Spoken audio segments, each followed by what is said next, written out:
Chapter 46। Omelette roles तो वाकई कमाल के हैं। गु येचिन ने इस बार खाना पिछली बार से भी जल्दी बना लिया था। पूरे 30 मिनट से भी कम में सब कुछ तैयार हो गया। फिर दोनों आराम से टेबल पर बैठे और खाने लगे। हर एक डिश जो गु येचिन ने बनाई थी ही शिन्यान को बेहद पसंद आई। उसे थोड़ा शक भी हुआ कि आखिर गु येचिन को कैसे पता कि उसे क्या क्या खाना पसंद है।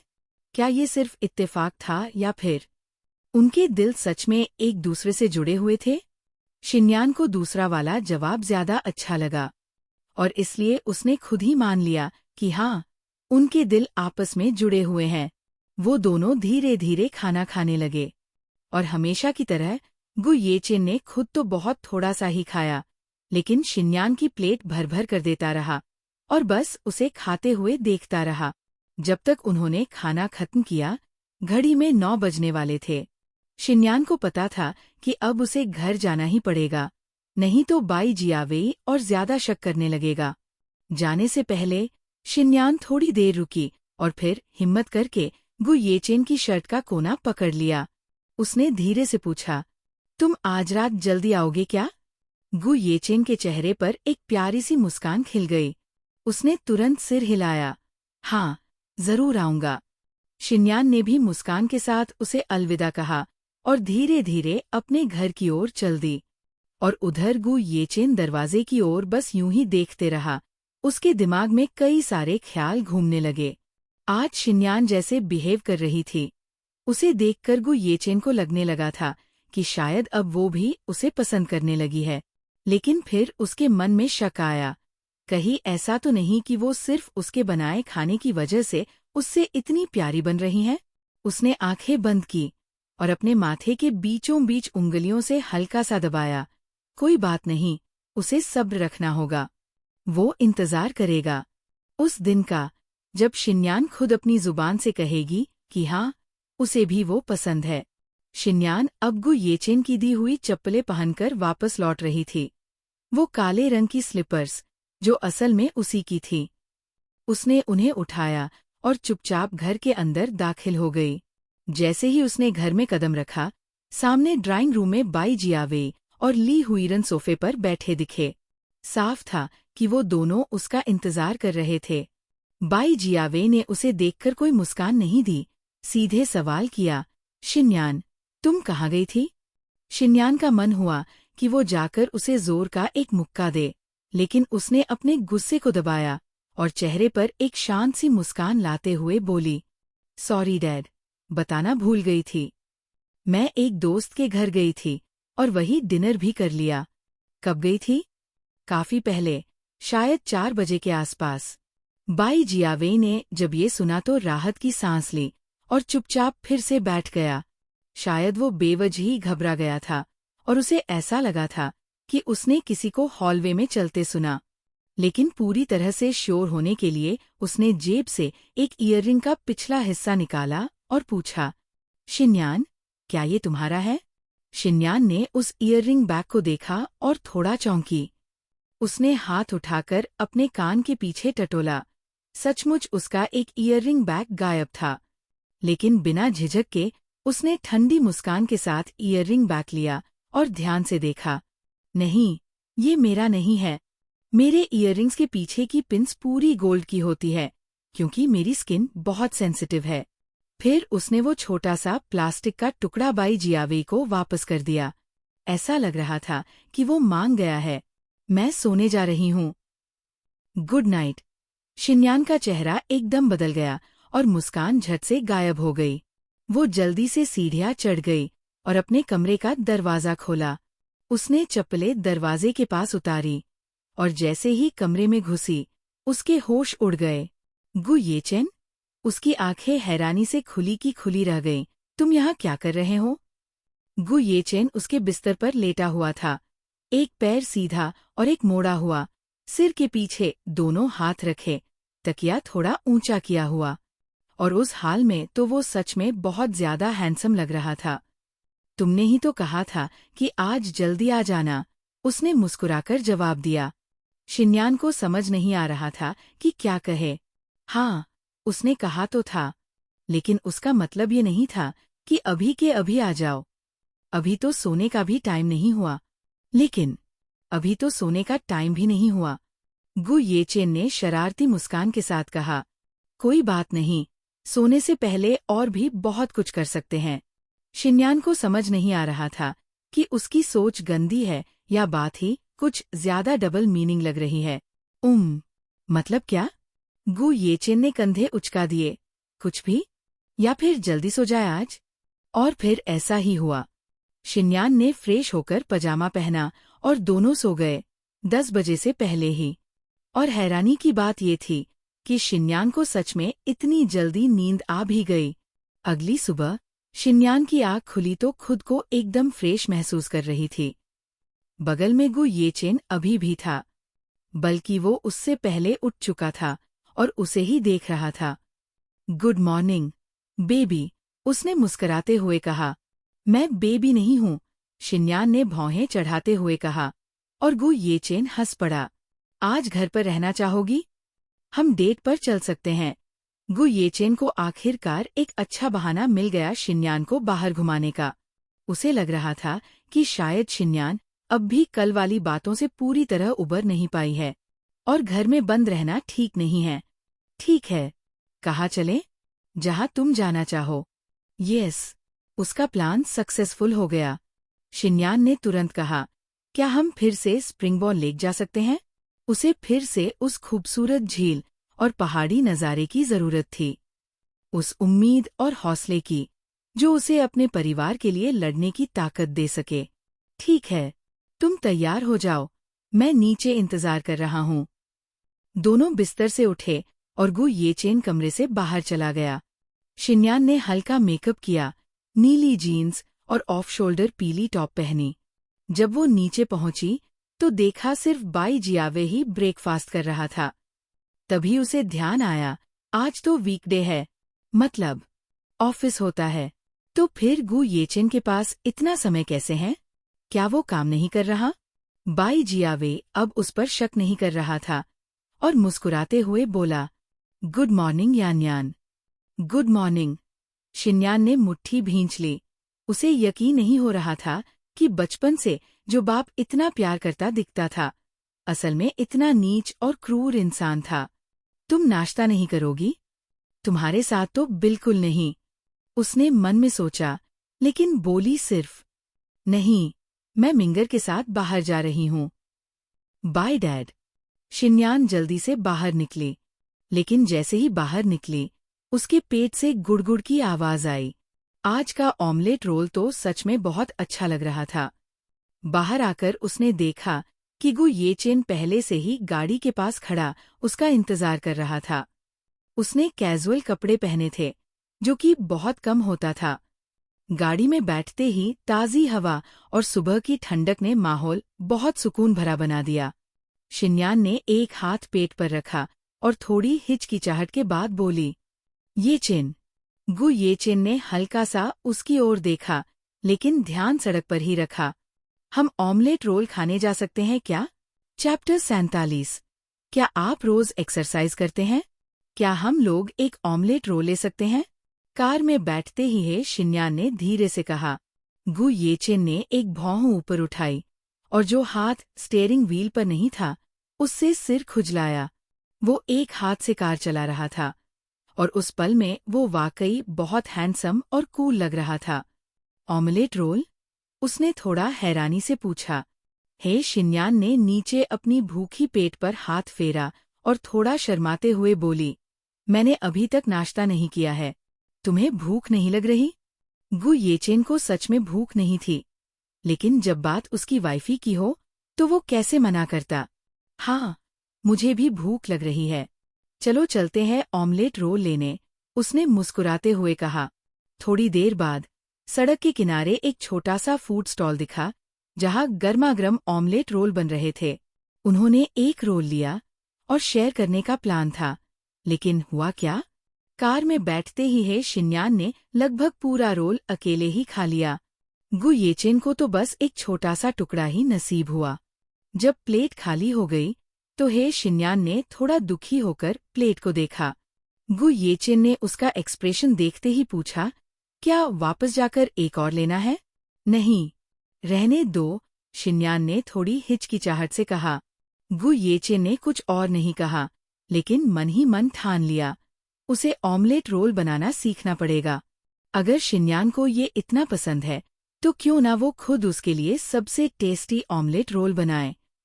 और अगर ऐसा करने से वो उसे और पसंद करने लगे, तो क्या ही बात होगी। कार की सफर में है शिन्यान एक बार फिर सो गई। जब उसकी नींद खुली, तो वो लोग स्प्रिंगबोन लेक के ट्रेलहेड पर पहुंच चुके थे। इस बार शिन्यान को इस सुनसान रास्ते से डर नहीं लगा, क्योंकि अब उसे पता था कि ऊपर क्या खूबसूरत नज़ारा उसका इंतजार कर रहा है। गु येचेन ने गेट खोलकर रास्ता खोला और दोनों पहाड़ की चढ़ाई शुरू कर दी।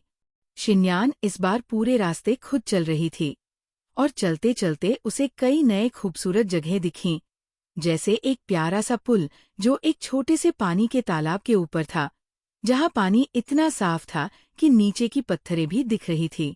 कुछ झरने भी थे जो धीरे धीरे बह रहे थे, क्योंकि अब गर्मी का अंत था। काफी देर बाद वो दोनों पहाड़ की चोटी पर पहुंच गए। हे शिन्यान बुरी तरह हाफ रही थी, लेकिन गु येचेन ऐसे खड़ा था जैसे उसने कुछ किया ही नहीं, न पसीना न थकावट। शिन्यान ने पानी की बोतल से एक घूंट लिया और पूछा, तुम रोज एक्सरसाइज करते हो क्या? गु येचेन मुस्कराया और थोड़ा झुकते हुए बोला, हाँ, देखना चाहोगी मेरी मेहनत का रिजल्ट? और तभी उसने अपनी शर्ट पर हाथ रखा, जैसे कि वो शर्ट उठाने वाला हो। बेशर्म! हे शिन्यान ने गुस्से में पानी का घूंट लेते लेते खुद को लगभग चोक कर लिया। गु येचेन जोर से हंसा और फिर सामने लेक की ओर देखने लगा, लेकिन शिन्यान का ध्यान अब उसकी मस्कुलर पीठ और एब्स की इमेज में चला गया था। वो खुद को झटका देकर होश में लाई, अपने सिर को हल्का थप्पड़ मारा और सामने फैले हुए उस खूबसूरत नज़ारे को देखने लगी। हरी भरी पेड़, शांत झील और पहाड़ की ठंडी हवा, सब कुछ बहुत सुकून देने वाला था। शिन्यान ने मन में ठान लिया, इस बार की जिंदगी में वो कुछ भी अधूरा नहीं छोड़ेगी। उसकी माँ और नाना का बदला, उसकी है फैमिली की जमीन, सब कुछ वापस लेगी। बाई जियावई, ली हुईरान, ली युयान, तैयार हो जाओ। अब तुम्हें सब कुछ लौटाना होगा और अपनी हर गलती की सजा भी भुगतनी होगी। वापस नीचे आते समय गु येचेन ने फिर से शिन्यान को जिद करके अपनी पीठ पर बिठा लिया। शुरू में वो झिझकी, लेकिन एक बार जब उसकी पीठ पर चढ़ी तो लगा जैसे ये तो बेस्ट फैसला था। उसकी मजबूत पीठ, हल्की मर्दानी खुशबू और गर्माहट शिन्यान को बिल्कुल आराम दे रही थी। थोड़ी ही देर में वो फिर सो गई। गु येचेन आराम से चलता रहा और हर थोड़ी देर में उसकी झलक देखकर मुस्कुराता रहा। जब वो कार के पास पहुंचे, तब गु येचेन उसे सीट बेल्ट लगाने की कोशिश कर रहा था, और उसी वक्त है शिन्यान की नींद खुली। वो धीरे से आंखें मसलते हुए बोली, थैंक यू। गु येचेन मुस्कुराया और कार की दूसरी साइड जाकर बैठ गया। वापस जाते वक्त कार में कुछ देर शांति रही। फिर अचानक गु येचेन ने कहा, अगर तुम्हें कभी किसी चीज में मदद चाहिए हो तो मुझसे कहना। शिन्यान थोड़ी देर चुप रही, फिर समझ गई कि वो शायद उसके फैमिली वाले मसलों की बात कर रहा है। उसके चेहरे पर एक हल्की सी मुस्कान आ गई। अब उसके पास कोई है जिस पर वो भरोसा कर सकती है। हूँ, कहूंगी। Thank you. कार उनके एस्टेट के पास रुकी और वो दोनों सीधे गु येचेन के घर चले गए। अब शिन्यान को उसके घर में आने जाने में कोई हिचकिचाहट नहीं होती थी। जैसे ही अंदर गई, वो सीधा किचन की ओर चली। वहां एक कैबिनेट में गु येचेन ने उसके लिए कुछ स्नैक्स रखे थे। उसने अपने फेवरेट स्नैक्स निकाले और चिप्स का एक पैकेट खोलकर मुट्ठी भर चिप्स मुंह में डाल लिए। तुम भी लोगे? उसने पूछा। गु येचेन ने सिर हिलाया। नहीं, मैं खाना बनाता हूँ। मैं हेल्प करूँ? शिन्यान तुरंत उसके पीछे पीछे किचन में आ गई। गु येचेन ने घूमकर उसकी तरफ देखा और एक भौं उठाकर बोला, हेल्प करोगी? कहीं उंगली कटवाओगी या किचन में आग लगा दोगी तो वो हेल्प नहीं कहलाएगी। हे शिन्यान ने गाल फुलाकर गुस्से में हाथ क्रॉस कर लिए। उसने कैसे पता लगाया कि वैसा ही होगा? दरअसल बहुत साल पहले शिन्यान ने किचन में कुछ बनाने की कोशिश की थी और नतीजा यही हुआ था। उसके बाद बाई जियावई ने उसे कभी किचन में पैर रखने तक नहीं दिया। ठीक है, वो मुंह फुलाकर किचन से बाहर निकल गई, लेकिन मन में ठान लिया, अब वो खुद खाना बनाना सीखेगी। वो हर बार बस यूं ही खड़ी नहीं रहेगी। एक दिन वो खुद गु येचेन के लिए खाना बनाएगी। और फिर एक डिश उसके दिमाग में चमकी, ऑमलेट रोल्स। वो सबसे पहले ऑमलेट रोल बनाना ही सीखेगी। चैप्टर 48। तुम ऊपर, मैं नीचे। करीब आधे घंटे बाद खाना तैयार हो गया था और दोनों ने साथ बैठकर लेट लंच किया। जैसे ही खाना खत्म हुआ, ही शिन्यान ने फुर्ती से कहा, मैं बर्तन धो दूंगी। उसने प्लेटें एक के ऊपर एक रखीं और जल्दी से किचन की तरफ भागी। गु येचेन वही बैठकर मुस्कराता रहा, फिर धीरे धीरे उठा और उसके पीछे किचन में चला गया। ही शिन्यान जैसे ही डिशवॉशिंग ग्लव्स पहनने जा रही थी, गु येचेन ने झट से वो ग्लव्स उससे छीन लिए। जाओ, टीवी देखो, बर्तन मैं धो लूंगा। ही शिन्यान ने झट से वो बैंगनी रबर के ग्लव्स पकड़े और कहा, नहीं। गु येचेन ने एक भौं उठाई, नहीं, तुमने खाना बनाया तो बर्तन मैं धोऊंगी, ऐसे ही फेयर है।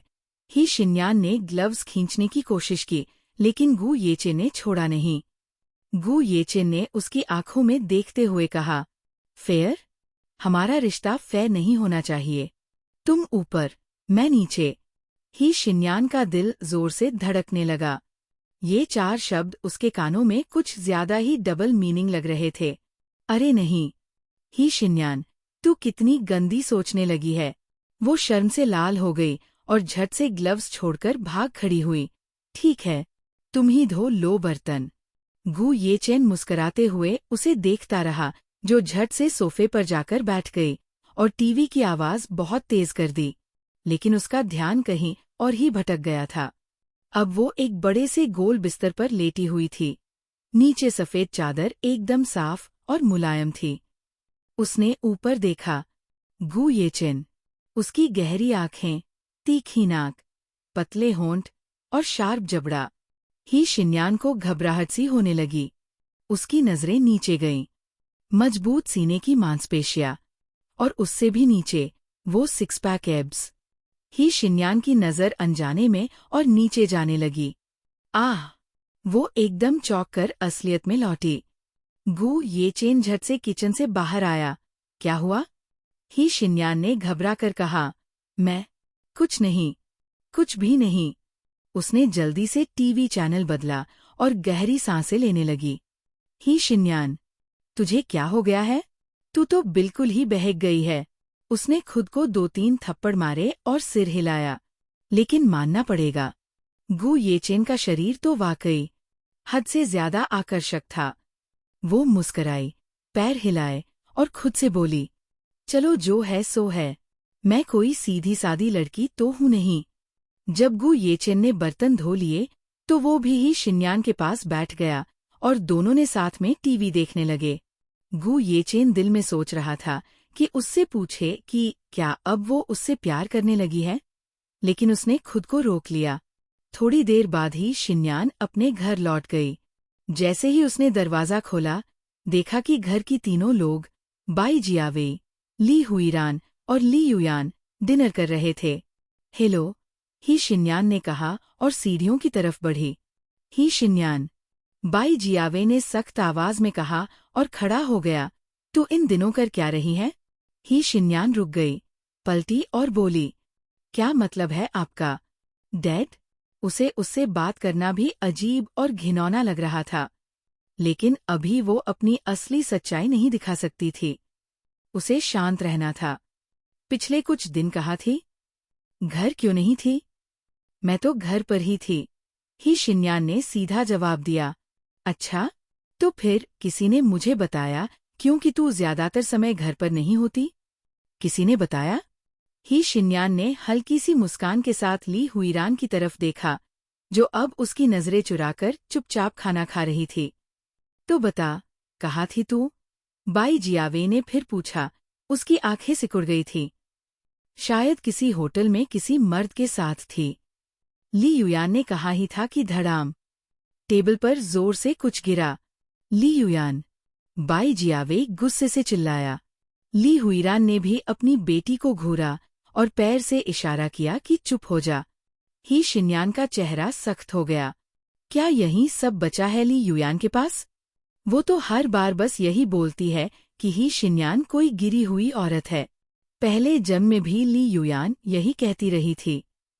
ही शिन्यान सोच में पड़ गई। हंसे या इस पर तरस खाए? युयान, कैसी बातें कर रही हो? यान्यान ऐसी लड़की नहीं है, ली हुईरान ने नाटकीय चिंता से कहा। आप ठीक कह रही हैं, आंटी ली। मैं वैसी लड़की नहीं हूँ।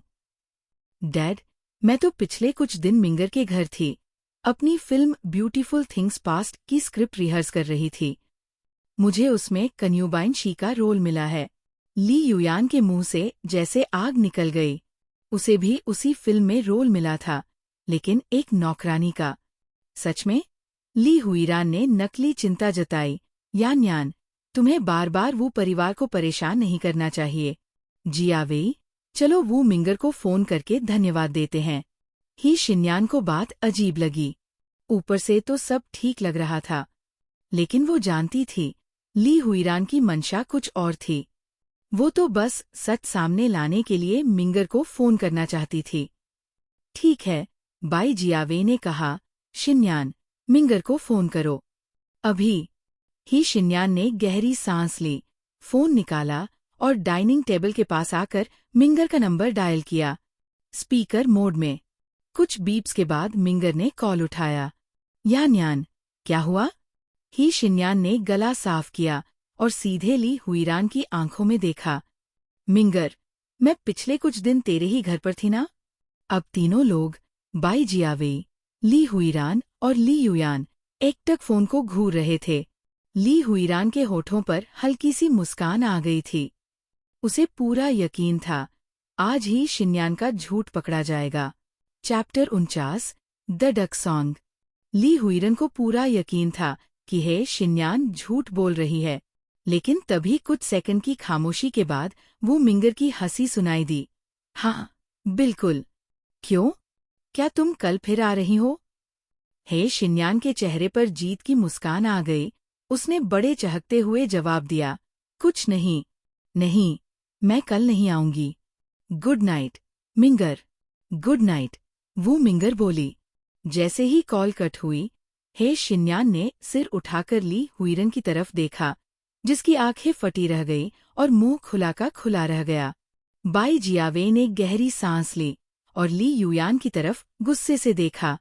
ठीक है, मिंगर एक अच्छी लड़की है, मैं उसे जानता हूँ। लेकिन तुम्हें बार बार उनके घर परेशान नहीं करना चाहिए। ठीक है डैड, और कुछ? अगर कुछ और नहीं है तो मैं जा रही हूँ। तुम? बाई जियावे बोल ही रहा था कि ली हुईरन अचानक होश में आई और चिल्लाई। नहीं, ये नहीं हो सकता कि तुम वो फैमिली के घर पर थी। बाई जियावे ने भौहें चढ़ाई और उसकी तरफ देखा। जियावे, मैंने खुद देखा कि कल हे शिन्यान एक काले रंग की कार में एक आदमी के साथ गई। वो आदमी काफी लंबा और जवान था। मैंने खुद देखा उसे उस आदमी के साथ जाते हुए। हे शिन्यान मुस्कराई। अब समझ आया कि ली हुईरन ने बाई जियावेई को उसके बारे में क्यों बताया, क्योंकि उसके पास सबूत था। लेकिन बातों से कोई सबूत नहीं बनता। आंटी ली, आप किस आदमी की बात कर रही हैं? वो कार तो वो मिंगर के भाई की थी और वो मुझे लेने आई थी। शायद आपने कुछ गलत देखा। ली हुईरन ने गुस्से से कहा। नहीं, मैंने सही देखा था। बाई जियावेई ने गुस्से में मेज पर चम्मच फेंकते हुए कहा। बस बहुत हुआ, ली हुईरन। शिन्यान ने कह दिया कि वो मिंगर के घर पर थी, तो तुम बार बार क्यों वही बात दोहरा रही हो? मैं झूठ नहीं बोल रही। मैं, एक बड़े के नाते, क्या ये तुम्हारा बर्ताव है? क्या ऐसे बात करते हैं बच्चों से? बाई जियावेई ने उंगली उठाकर ली हुईरन की तरफ इशारा किया और फिर शिन्यान की तरफ देखा। शिन्यान, तुम ऊपर जा सकती हो। ठीक है, गुड नाइट। हे शिन्यान कंधे उचकाते हुए ऊपर चली गई। जैसे ही वो कमरे में पहुंची और दरवाजा बंद किया, उसने चैन की सांस ली। वाह बाई जियावेई, अगर उसे उसकी असलियत न पता होती तो शायद वो भी उसकी ये बाप वाला प्यार देखकर पिघल जाती। लेकिन सच्चाई ये थी कि सब एक झूठा नाटक था। हो सकता है कि बाई जियावेई के दिल में बेटी के लिए थोड़ा बहुत प्यार बचा हो, लेकिन अब हे शिन्यान को फर्क नहीं पड़ता था। वो भरोसा चकनाचूर हो चुका था। कुछ देर बाद उसने बाहर सीढ़ियों पर किसी के जोर से चढ़ने की आवाज सुनी। शायद बाई जियावेई था। नीचे ली हुईरन और ली युयान क्या कर रही थीं? उसे कोई फर्क नहीं पड़ता। उसने फ्रेश होकर लैपटॉप उठाया और ऑमलेट रोल की रेसिपी सर्च की। अंडे, गाजर, हरा प्याज, नमक, काली मिर्च, तेल। रेसिपी बहुत आसान थी। शिन्यान मुस्कराई, रेसिपी सेव की और फिर फोन पर ड्रामा देखने के लिए बिस्तर में घुस गई। आधी रात बीत गई थी। कमरे की लाइटें जल रही थीं। वो बार बार खुद से कहती कि ड्रामा बहुत अच्छा है, इसलिए देख रही है, लेकिन असल वजह कुछ और थी। वो किसी का इंतजार कर रही थी। आखिरकार कुछ घंटों बाद बालकनी का दरवाजा धीरे से खुला। हे शिन्यान की आंखें चमक उठीं। शिन्यान, तुम अब तक जाग रही हो? गु येछेन की आवाज आई। मैं ड्रामा देख रही थी। शिन्यान ने फोन बंद किया और मुस्कराकर पलटी। गु येछेन ने फोन ले लिया और लाइट बंद कर दी। अब सो जाओ। हे शिन्यान ने सिर हिलाया जैसे कोई मासूम बच्ची हो। उसने कंबल उठाया ताकि गु येछेन भी आ सके। गु येछेन ने एक हाथ में उसे समेट लिया और दोनों आराम से लेट गए। हे शिन्यान ने उसका सीना पकड़ा और आंखें बंद कर लीं। अब सोने का समय था। अगली सुबह जब हे शिन्यान उठी तो गु येछेन जा चुका था, लेकिन हमेशा की तरह बेड साइड टेबल पर एक लाल गुलाब रखा था। A duck walked up to the lemonade stand. He Xinyan ने द डक सॉन्ग गुनगुनाते हुए बाथरूम की तरफ मस्ती में कदम बढ़ाए। जब वो नीचे नाश्ते के लिए आई, बाई जियावेई जा चुका था। उसका मूड थोड़ा भारी हुआ। वो सोचने लगी कि कैसे बाई जियावेई ने ही उनके फैमिली बिजनेस ही कॉरपोरेशंस को छीन लिया था। उसके दादाजी ने जिस कंपनी को मेहनत से खड़ा किया, वो अब बाई जियावेई के हाथों में थी। हे शिन्यान ने ठंडी सांस ली और खुद को याद दिलाया, अब समय नहीं है, लेकिन जब सही मौका मिलेगा मैं सब कुछ वापस लूंगी। उसी समय ली युयान सीढ़ियों से नीचे आई, अब भी नाइटी पहने, जम्हाई लेती हुई। जैसे ही उसने हे शिन्यान को देखा, चेहरे पर खटास आ गई, और क्योंकि आसपास कोई नहीं था, उसने अच्छी बहन बनने का नाटक भी नहीं किया। हे शिन्यान ने जल्दी से खाना खत्म किया और उठ खड़ी हुई। कहाँ जा रही हो? हे शिन्यान ने जवाब देना जरूरी नहीं समझा और आगे बढ़ गई। क्या तुम मुझसे डरती हो, हे शिन्यान? हे शिन्यान ने बिना रुके हल्की मुस्कान दी, लेकिन ली युयान और भड़क गई। मैं आज घर पर नहीं रहूंगी। सु झीमिंग के घर जा रही हूँ रात के लिए। मम्मी को बता देना। हे शिन्यान ने आंखें घुमा दी और रुक गई। कितनी बेवकूफ थी ली युयान। हर बार सु झीमिंग का नाम लेकर उसे नीचा दिखाने की कोशिश करती थी, जबकि हे शिन्यान को अब उस आदमी में कोई दिलचस्पी ही नहीं थी। वो पलटी और एक आईब्रो उठाकर बोली, क्या तुम्हारे मुंह में जुबान नहीं है या बोलना नहीं आता?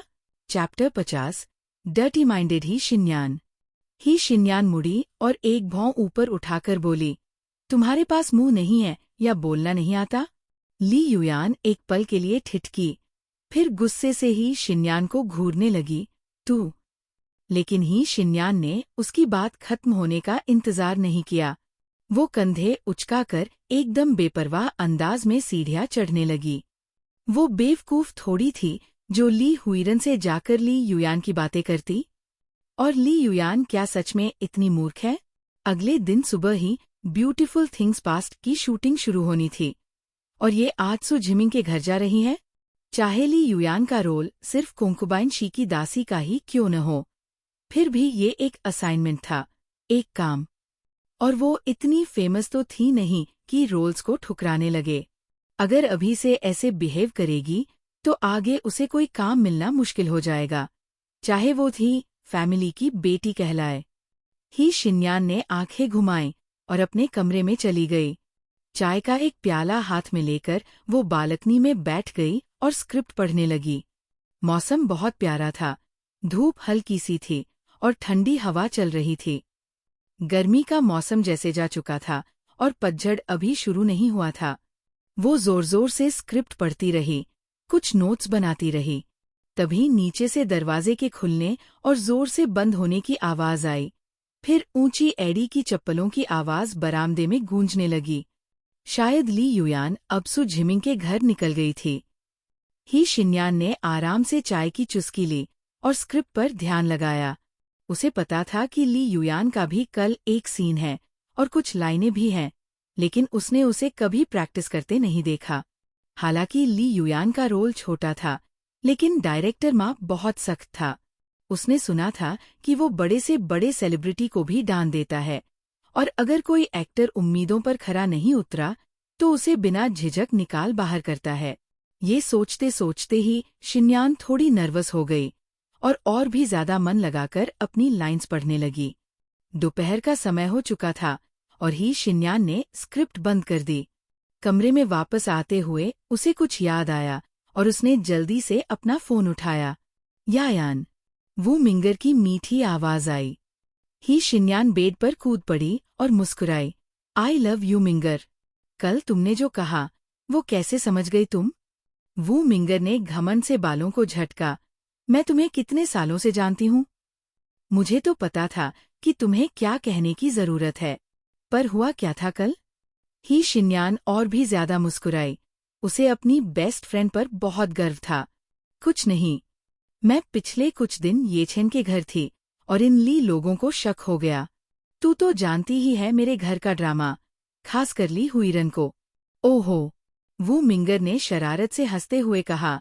येछेन। उसने ही शिन्यान की आवाज की नकल करते हुए कहा। लगता है तुम दोनों बहुत जल्दी आगे बढ़ रहे हो। ही शिन्यान ने शरारत भरी मुस्कान दी। अरे, थोड़ा बहुत। तो क्या तुम दोनों ने ही वो किया? मतलब बेड रोलिंग वाली बात? वो मिंगर की आवाज और भी मजाकिया हो गई। ही शिन्यान की आंखें फैल गईं। वो मिंग, एयर, तू बहुत गंदी सोच वाली है। मैं वैसी नहीं हूँ।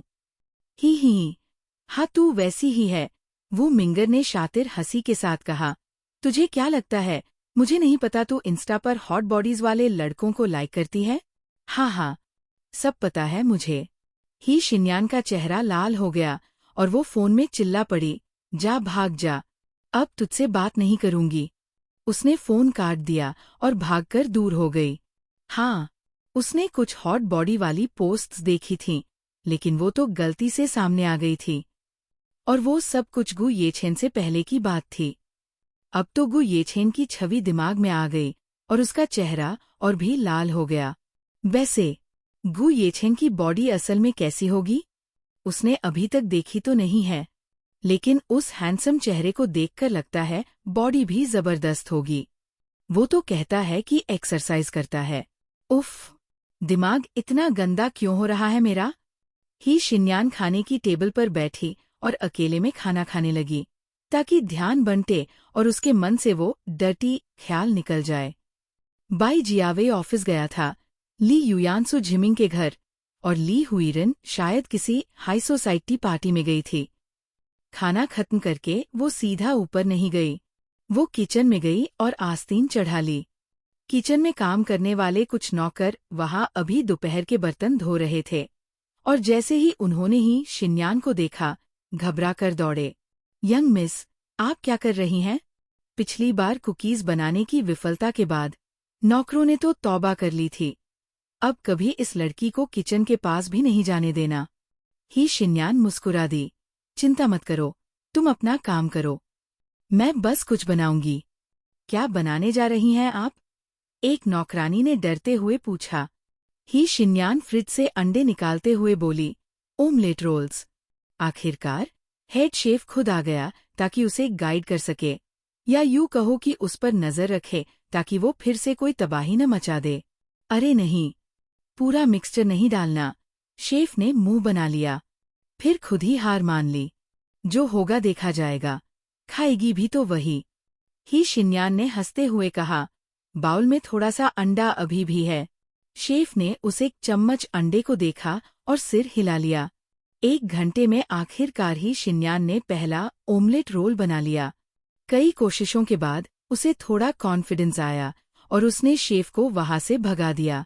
आखिरी प्रोडक्ट दिखने में रोल कम और एक लुंज-पुंज ओमलेट ज्यादा था, लेकिन उसने प्यार से उसे डिब्बे में रखा और खुशी-खुशी बाहर निकल गई। शेफ सन्न रह गया। इतना आसान रेसिपी भी कोई कैसे फेल कर सकता है? शाम को ही शिन्यान ने स्क्रिप्ट दोहराई और फिर डिनर टाइम पर वो गु येछेन के घर चली गई। इस बार ज्यादा सावधानी बरती। ली हुईरन घर पर नहीं दिख रही थी, फिर भी सतर्क रहना जरूरी था। उसने चुपचाप चाबी निकाली और जल्दी से घर के अंदर घुस गई। शुरैक पर गु येछेन के जूते देखकर उसने राहत की सांस ली। वो घर पर था। गु येछेन! ही शिन्यान चिल्लाई और अंदर भागती हुई गु येछेन को ढूंढने लगी। कुछ ही सेकंड में दूसरे माले के कॉरिडोर में एक आदमी नजर आया। वो काले सिल्क का बाथरोब पहने था, जो बहुत नीचे तक खुला था, जिससे उसकी सीने की मांसपेशियां झलक रही थी। उसका चेहरा पहले तो सख्त था, लेकिन ही शिन्यान को देखकर नरम हो गया। वो अभी ही अपनी वाइफी को कॉल करने वाला था, लेकिन उससे पहले ही ये लड़की हल्ला करती आ गई। तुम यहाँ क्या कर रही हो? उसने मुस्कुराकर पूछा। ही शिन्यान सीढ़ियों की तरफ भागी। जल्दी आओ, मैंने ओमलेट रोल्स बनाए हैं, ट्राई करो। गु येछेन ने डिब्बे को देखा, फिर मुस्कुराकर एक बड़ा सा कौर लिया और धीरे धीरे चबाने लगा। फिर उसने प्यार से ही शिन्यान के सिर पर हाथ फेरा और बोला, बहुत अच्छा बना है।